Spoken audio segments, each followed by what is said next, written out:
Okay, welcome back. This is Jayla. If you are struggling with keeping investors engaged after a meeting, it's probably not because your company is like the worst idea or because you're a terrible person.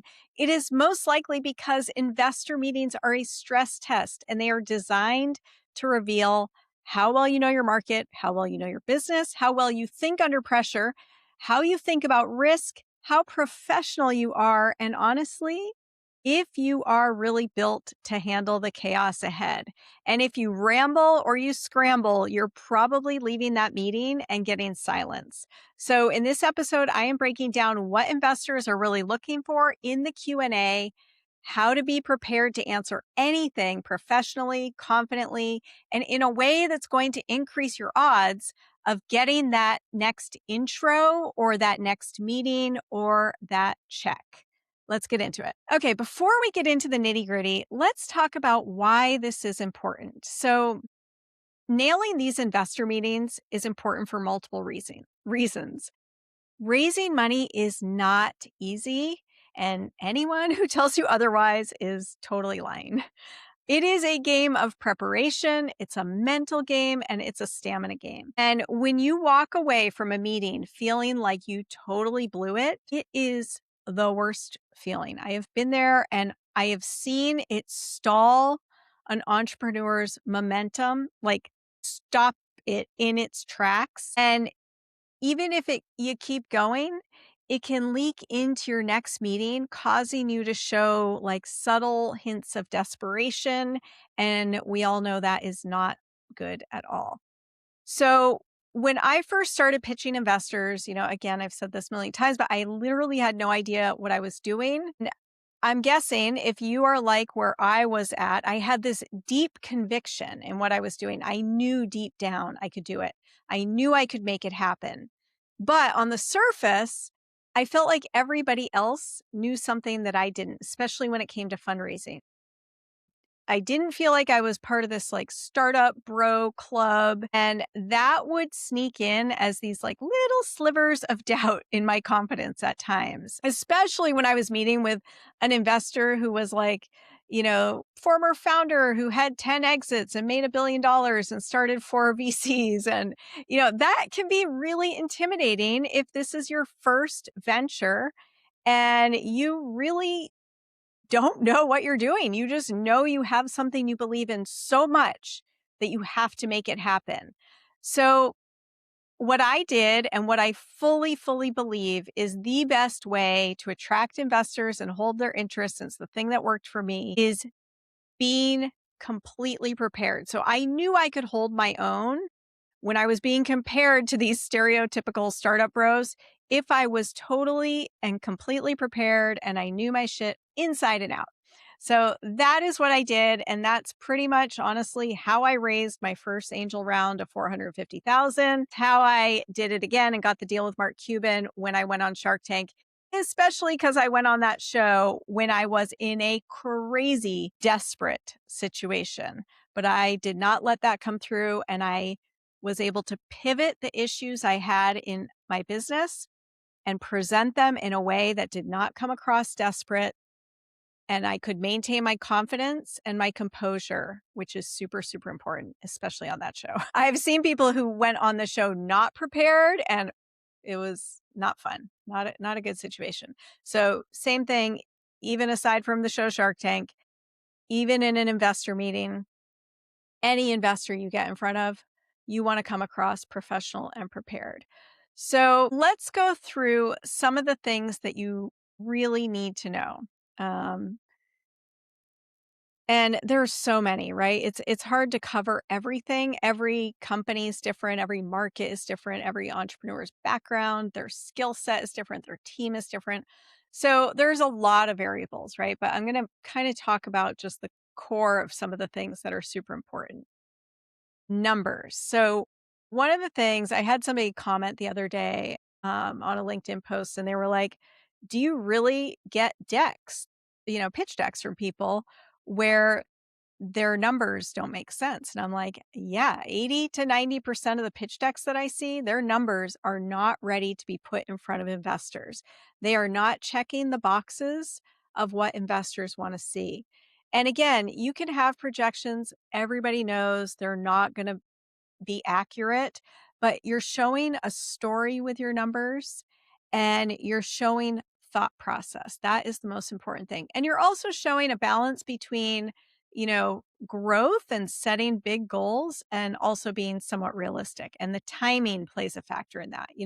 If you're saying you're going to have, like, if you're a consumer product goods company and you're saying you're going to have hockey stick growth in the first 12 months, after raising $250,000, that looks completely unrealistic.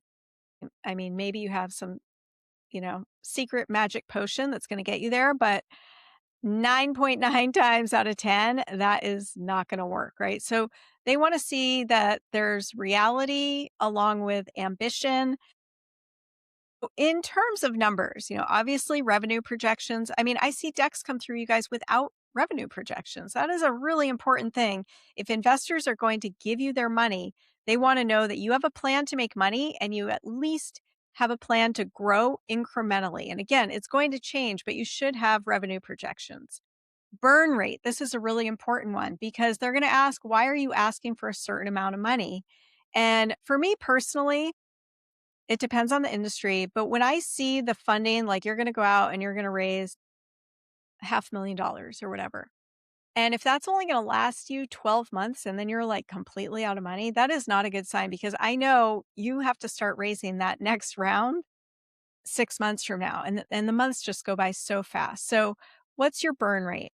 And, burn rate is how much money you are spending each month. Like, what are all your expenses, post funding? How much money are you going to be burning through each month? And then runway is basically how many months you have to spend money before you run out. So if you're raising $500,000 and you're going to say that gives us an 18-month runway. And that's going to say that 500,000 is going to get you through 18 months, at which time you're either breaking even, profitable, or you need to go out and raise money again. And if you are saying you're profitable, you really want to have a strong story about how and why that is, where you're going to be. Because what you don't want to do is at the end of that 18 months, you were supposed to be profitable and now out of the blue, you're not, you ran out of money and you've got to, bring in more cash quickly. So those are a few of the big picture numbers. There's all sorts of other numbers like your customer acquisition cost, lifetime value of a customer, depending.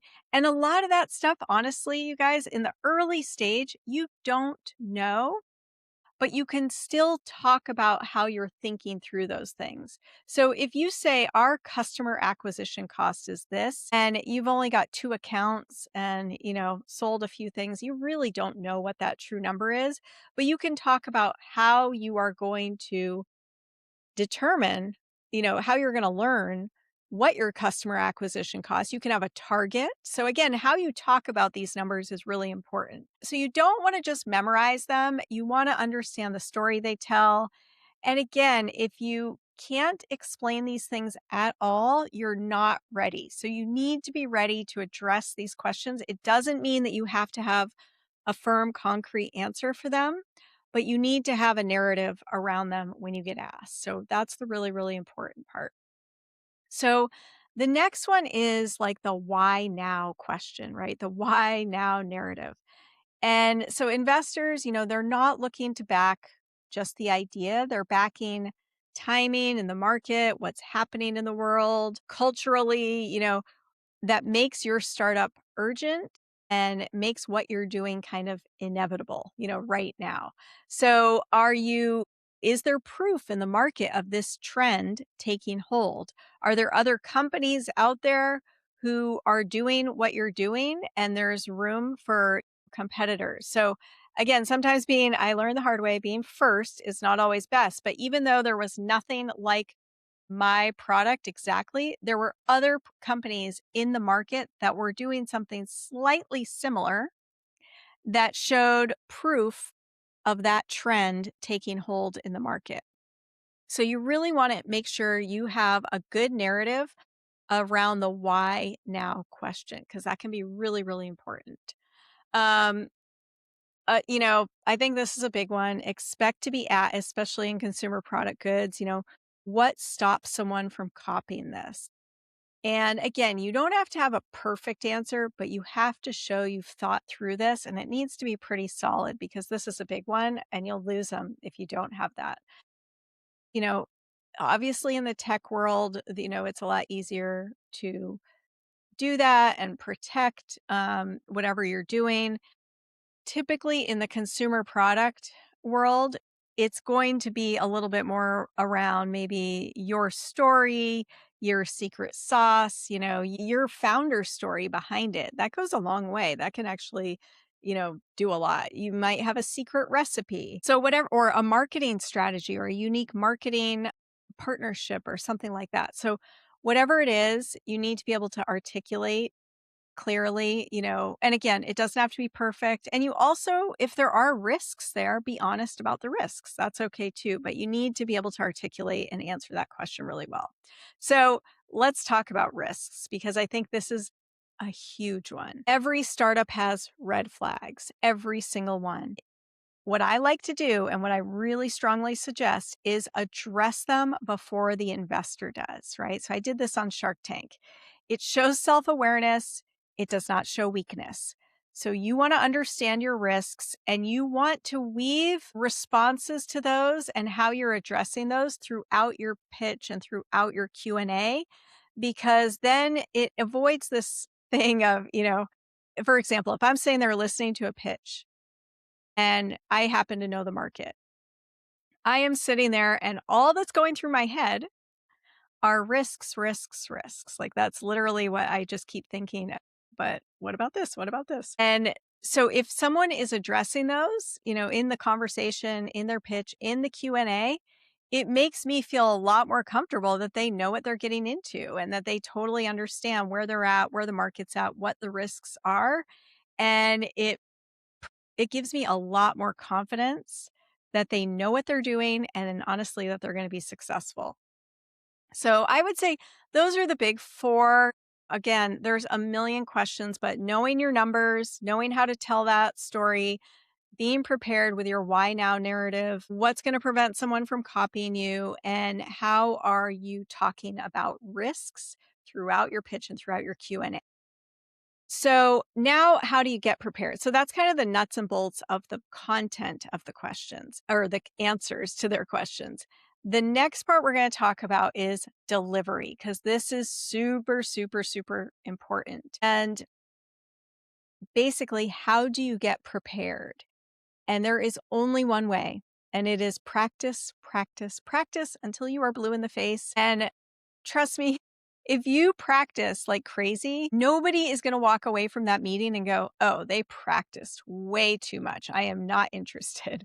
Right. So, but if you don't practice and you ramble and you scramble, you're basically just going to get ghosted. No one's going to tell you, you weren't prepared for that meeting. You were not prepared to answer my questions. They're not going to tell you that. You're just not going to hear from them again. And oh my goodness, rambling, you guys, is really not good. I experienced this quite a bit, and it should be the easiest one to fix because you just need to practice. Again, same with scrambling also. All these things can be easily fixed.